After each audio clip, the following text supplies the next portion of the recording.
Министерот за здравство денеска ја формира комисијата која што ќе треба да ја испитува причината за смртта на 31-годишната гевгеличанка Елизабета Савик-Динева. Врз основа на извештаите од Државниот здравствен инспекторат, но и обдукцијските наоди, ќе се бараат одговорите како починала младата жена.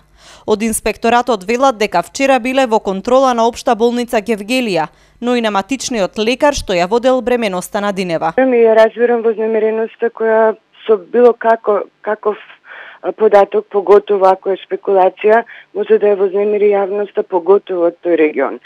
Значи, матичен доктор, можам да ви потврдам, дека е еден од гинеколозите кој беше во процесот со починатата Маја Кадиева од Дојран. Меѓутоа, тој гинеколог воопшто не учествувал во породувањето на пациентката. Од инспекторатот информираат дека нивна екипа била во посета и на одделението за неврологија и на Карил во Скопје и дека целокупниот извештај кој што е преобемен ќе биде предаден на новоформираната комисија.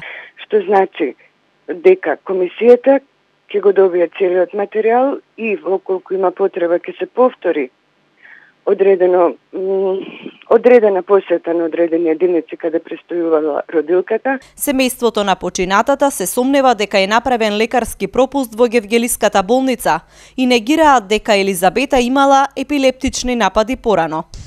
Од Гевгелиската општа болница велат дека ќе ги почекаат резултатите од обдукција пред да дадат било какви изјави. Директорот на болницата во телефонски разговор за Канал Вис рече дека операцијата и постоперативниот период поминал во најдобар ред и дека 31-годишната родилка била во добра општа состојба кога се заминала од болница. Од болницата велат дека породувањето почнало по природен пат, но заради ненапредување на процесот, присутните лекари констатирале дека е подобро да се направи породување со царски рез. Овој е втор смртен случај во Гевгелиската болница последниве 3 години.